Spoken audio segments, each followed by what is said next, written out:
Karma's costly spray, a tale of vengeance and redemption. The new car gleamed under the morning sun, a sapphire blue sedan that screamed fresh start. I'd saved for years, and now it was mine until Karen decided it was her canvas. By noon, my dream ride was a dripping mess of neon green spray paint, and the neighborhood was about to witness a reckoning. My name is Marcus Reed, a high school history teacher who just moved to Willow Creek, a tidy suburban enclave where picket fences hid simmering grudges. I'd chosen this place for its quiet streets and friendly vibes, hoping to settle into a life of predictable calm after years of city chaos. The car, a sleek 2025 Honda Accord, was my reward, a symbol of hard work and new beginnings. I parked it proudly in my driveway, its polished curves catching the eye of every passerby. Most neighbors waved or offered compliments. Most, but not Karen. Karen Whitaker lived 3 houses down, a woman in her late 40s with a perm as tight as her grip on neighborhood gossip. She was the self-appointed queen of Willow Creek, her lawn signs dictating no parking here and keep dogs leashed. Her voice carried like a megaphone, always ready to lecture about property lines or mailbox aesthetics. I'd met her once, when she knocked on my door to complain about my recycling bin being too visible from the street. I smiled, nodded, and moved the bin, thinking that was the end of it. I was wrong. The trouble started subtly, like a slow leak you don't notice until the floor is soaked. Karen's glares began when I hosted a small barbecue for my colleagues. The music was low, the laughter contained, but Karen stood on her porch, arms crossed, staring like I'd set off fireworks at midnight. Then came the notes handwritten, slipped under my door. Your grass is too long. Your car's too shiny for this street. I brushed them off, chalking it up to her being the neighborhood crank. But Karen wasn't just annoyed, she was plotting. A week later, I caught her snapping photos of my car from her yard, her phone angled like a detective staking out a suspect. I waved, trying to keep things civil. Everything okay? Karen, I called. She froze, then muttered something about property values before storming inside. I didn't know it then, but she was building a case, convincing herself my car, my pride was an affront to her perfect vision of Willow Creek. The tension simmered for days. Karen's complaints grew louder, shared in the neighborhood group chat she dominated. New guy thinks he's hot stuff with that car. She posted, followed by a string of eye-roll emojis. It's blocking the sidewalk. It wasn't my driveway was clear. My car neatly parked. Neighbors chimed in, some defending me, others egging her on. I stayed out of it, hoping she'd tire herself out, but Karen wasn't the type to let go. Then came the twist I didn't see coming. Mrs. Ellison, the elderly widow next door, knocked on my door one evening. Her hands trembled as she clutched a thermos of tea, her eyes darting toward Karen's house. Marcus, she whispered, Karen's been talking to the HOA about your car. She says it's lowering the neighborhood's class. She's trying to get it towed. I was floored. Towed for what, Mrs.? Ellison lowered her voice further. She's done this before. Last year, she got the Garcia's RV fined because she didn't like its color. Be careful. I thanked her, my stomach churning. Karen wasn't just a nuisance. She was a one-woman wrecking crew. The next morning, I woke to chaos.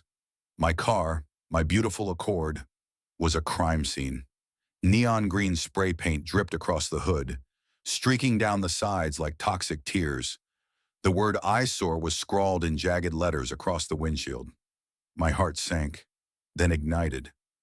I stormed outside, phone in hand, snapping photos as neighbors gathered, whispering. Karen's car was parked in her driveway, a can of spray paint neon green sitting blatantly on her porch. She didn't even try to hide it. I knocked on her door, my pulse hammering. She answered, smirking, her arms crossed like she'd won some invisible battle.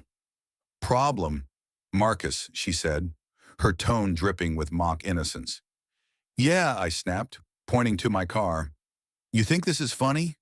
You think you can just destroy my property? Her smirk didn't waver. Prove it, she said. shutting the door in my face. I stood there, fists clenched, as neighbors watched, some shaking their heads, others filming. The air felt electric, charged with the weight of her audacity. I called the police, my voice shaking as I explained the vandalism. They arrived within the hour, 2 officers surveying the damage. Karen emerged, all smiles, claiming she'd been asleep all night, but the paint can on her porch was still wet, its nozzle stained green. The officers took photos, bagged the can, and promised to investigate. I wasn't holding my breath. Small-town cops often let these things slide. But I wasn't done.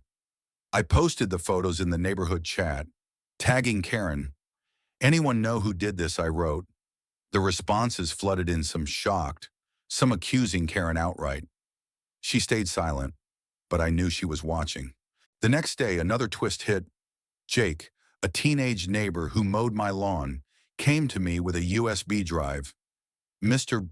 Reed," he said, eyes wide, "my dad's security camera caught something." I plugged the drive into my laptop, and there it was, grainy footage of Karen at 3 a.m., sneaking across my lawn with the spray can. She looked around, then unleashed her fury on my car, spraying with a glee that made my skin crawl. I felt sick, but also vindicated. This wasn't just evidence, it was a smoking gun. I took the footage to the police, who were now far less dismissive. They questioned Karen, who doubled down, claiming the video was doctored. But the evidence was airtight: her face, her car, her porch's paint can. The officers charged her with vandalism and destruction of property. Word spread fast, and the neighborhood chat exploded. Some defended Karen, calling it a mistake, but most were done with her reign of terror. Mrs. Ellison texted me about time someone stood up to her. The confrontation came at the next HOA meeting, held in the community center. I wasn't a member, but I showed up, the video queued on my phone. Karen sat in the front row, her usual swagger replaced by a nervous twitch. The room buzzed as I took the floor, my voice steady but burning. "This," I said, holding up my phone, "is what Karen Whitaker did to my car, my property, my dream." I played the footage, the room falling silent as Karen's image sprayed paint across my Accord. Gasps rippled through the crowd. Karen stood, her face red, shouting, "That's not me. He's lying." But the evidence was undeniable. The HOA president, a no-nonsense woman named Linda, cut her off. "Sit down. Karen, we've seen enough." The fallout was swift. The police pressed charges, and the case went to court. I hired a lawyer, determined to make Karen pay literally.